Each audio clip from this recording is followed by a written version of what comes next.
avait des paires de jeux. Elle avait 3, elle avait 4, elle avait 4 paires de quoi. 5 elle avait 6, elle avait 6 paires de 6. Je suis bien là.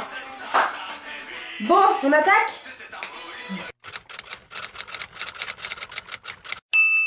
Je vais crever l'abcès tout de suite parce que je pense que cette vidéo sortira avant les autres que j'ai pré-filmées.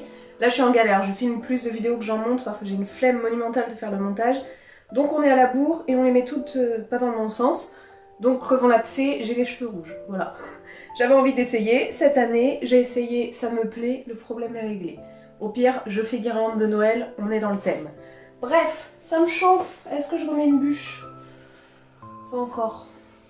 Bientôt. Aujourd'hui, je vais vous montrer ma pile à lire du mois de décembre. Ma pile à lire du mois de décembre, ouais, sachant que des choses risquent d'être un peu modifiées. J'ai mon anniversaire avec mes copains et mes copines après-demain. Il y a moyen qu'il y ait 1 ou 2 livres, généralement c'est ce qu'on m'offre, donc peut-être il y aura une autre vidéo sur mes cadeaux, je ne sais pas. Mais là je vais vous montrer un petit peu, il y a 4 que j'ai empruntés et 4 que j'ai achetés, donc 8 livres. Et on a pas mal de graphiques. Je vais commencer par les pas graphiques, en fait je commence dans l'ordre de la pile, il n'y a pas de préférence. J'ai envie de lire et j'ai acheté du coup La Villa aux étoffes de Anne Jacobs dans les éditions 10-18 si je me trompe pas, oui c'est ça. Ce livre, je vous en avais parlé dans ma vidéo, qu'est-ce qui me donne envie de lire après avoir lu Blackwater parce que j'avais envie un peu encore d'une saga historique, d'un truc un peu familial et tout. Et dans cette histoire en fait, on est un petit peu comme dans les Bridgerton, c'est la saison des bals, c'est l'heure pour le plus grand des grands frères de la famille de se marier, de construire sa famille, etc. Et lui n'en a absolument que faire de se marier, ça l'intéresse pas ses bals, tout ça, ça ne l'intéresse pas, un petit peu à la Bridgerton, tu vois. Et en même temps, il y a Marie, une jeune fille qui quitte l'orphelinat où elle a été élevée, qui est engagée dans cette famille en tant que cuisinière, aide-cuisine, donc qui va travailler là-dedans.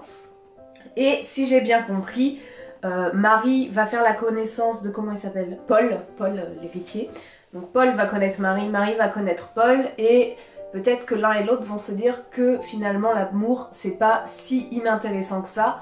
Pour autant, Paul étant le seul héritier de cette grande famille, comment ça va être vu d'être de s'acoquiner avec la nouvelle cuisinière, et elle sort vraiment de l'orphelinat, c'est une jeune fille rejetée, donc être avec un garçon si haut classé.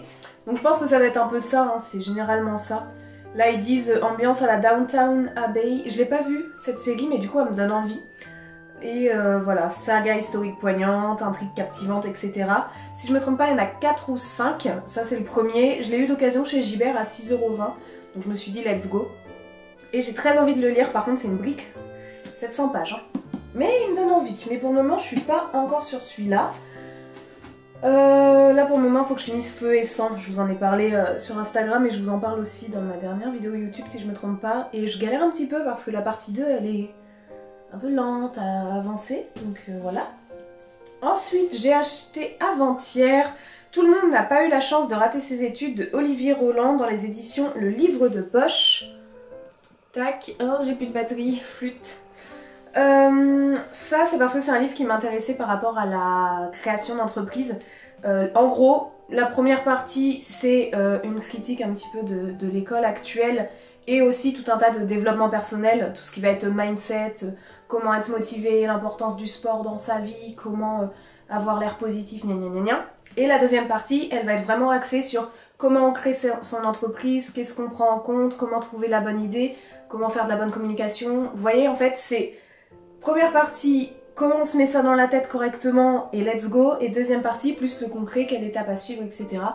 Donc celui-là me donne très envie, par contre une espèce de brique aussi, là on est à 900 pages pratiquement, donc lui il va se lire tranquillement sur l'année. Bon, je sais plus trop où j'en étais avant de plus avoir de place sur ma carte mémoire, c'était ce livre que je vous parlais, je crois que je vous ai dit, de toute façon je vous avais dit le principal au début, donc à la fin c'est que je blablatais, donc c'est peut-être pas utile. Donc celui-là aussi. Ensuite, c'est une série de 4, mais qui équivaut à 12 mangas. Hop, regardez comme ils sont beaux. Je vous en avais parlé il y a plusieurs vidéos. C'est les Midnight Secretary. Et en fait, mon meilleur ami les a achetés. Donc, je vais emprunter. Comme ça, moi, je les lis. Je les achète pas. Ils sont magnifiques. Je vous en avais déjà parlé et ça se confirme, j'ai lu tout le 1 qui équivaut du coup à 3 tomes. Oui c'est ça parce qu'on a 12 en tout. C'est QQ. Attendez mais je vous ai même pas dit, c'est Midnight Secretary de Tomu Omi dans les éditions Soleil Manga. Et ça c'est des genres d'éditions colossales un petit peu. Et oui donc je disais c'est un shoujo QQ. C'est un patron avec sa secrétaire. Sa secrétaire en vrai elle est trop mignonne. Mais comme elle veut paraître pro, elle se fait moche. Le patron, c'est un... pas gentil. C'est un monsieur absolument égoïste, exécrable, tout ce qu'on veut, qui ramène énormément de femmes dans son bureau. Et la secrétaire ne doit rien dire. Et en fait, pratiquement au début, on apprend, elle apprend que son patron, en fait, c'est un vampire. C'est là que ça part encore plus en steak. Un vampire qui, pour vivre, doit se nourrir au minimum 2 à 3 fois par semaine de petites gouttes de sang de femme. Et voilà. Et du coup, en fait, on suit l'histoire cucu de elle qui va tomber amoureuse et de peut-être lui, mais en fait, ils se comprennent pas. Et elle veut lui donner son sang, mais en fait... Vous avez l'idée? En vrai, je dis ça, et pourtant, j'ai lu tout le premier truc en entier. Mais parce que... En vrai, j'aime bien les dessins. Par contre, ils répètent 1000 fois la même chose.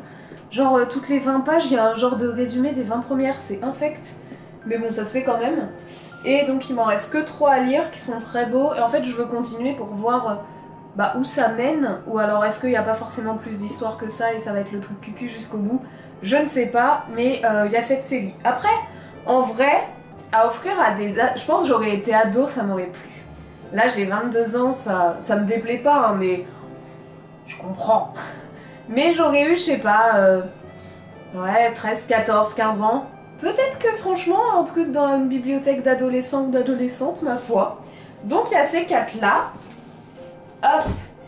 Et pour finir, je suis trop contente. Si vous me suivez sur Insta et si vous le faites pas, c'est le moment de le faire parce que c'est là que vous voyez tout au jour le jour. À mon anniversaire, j'ai eu, mais vous l'avez vu aussi dans l'autre vidéo, le tome 1 et le tome 2 de Zombielenium. Moi j'adore Zombielenium, le film j'adore, enfin bref c'est trop bien. Le tome 1 est excellent, le tome 2 j'ai rigolé comme pas possible, j'ai adoré.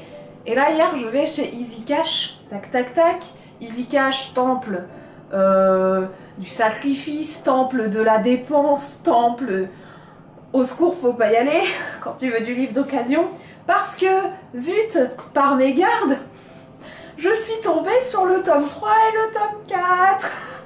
C'est-à-dire qu'il manquera plus que le 5 et le 6 et j'ai fini ma série. Et j'ai eu le tome 3 pour 4,99 et le tome 4 pour 6,99. Donc au total, j'en avais pour 11,98 les deux. Et le prix de 1,9 c'est 15 balles. Donc pour même pas le prix d'un 9, j'ai les deux. Neuf, hein, enfin ils sont nickel. Hein. Et j'ai trop hâte parce que vraiment c'est trop bien. Zombielenium de Arthur Depin dans les éditions Dupuis. J'adore, j'adore, j'adore. Il y en a que 6, c'est une série que vous pouvez offrir à Noël. C'est une série que vous pouvez offrir à des enfants, à des ados, à des adultes. On comprend les petits refs et les petits trucs différemment. Donc ça fait sourire et ça fait rire absolument dans tous les âges, toutes les tranches d'âge. Et on se retrouve avec nos personnages du film dans l'univers du film. Pour autant, c'est pas le film qui est expliqué dedans. Donc c'est d'autres aventures qui se passent dans le parc Zombielenium. Donc j'ai trop hâte de les lire. Mais ça va être séché très rapidement début décembre, je pense. Voilà tout le monde, j'espère que cette vidéo vous aura plu. N'hésitez pas à me dire si vous, il y a des livres parmi ceux-là que vous avez lus ou qui vous donnent envie de lire. Je sais que Zombielenium, ça commence à reprendre une petite hype parce que le tome 6 est sorti il y a pas longtemps. Donc il y a eu pas mal de com et tout dessus. Moi je suis fan, mais alors archi fan. Et voilà, Midnight Secretary, peut-être que vous avez lu, La Villa aux étoffes, ça a aussi fait parler de lui, le livre. Donc je sais pas. Dites-moi en commentaire ce que vous en pensez, dites-moi si ça vous donne envie, dites-moi par quoi commencer, mais je pense que je vais attaquer Zombielenium d'ici peu, je peux pas les garder trop longtemps. Et voilà, sur ce je vous souhaite une belle nuit, bonne soirée, joyeux Noël, bon réveil, et à bientôt pour une prochaine vidéo. Ciao!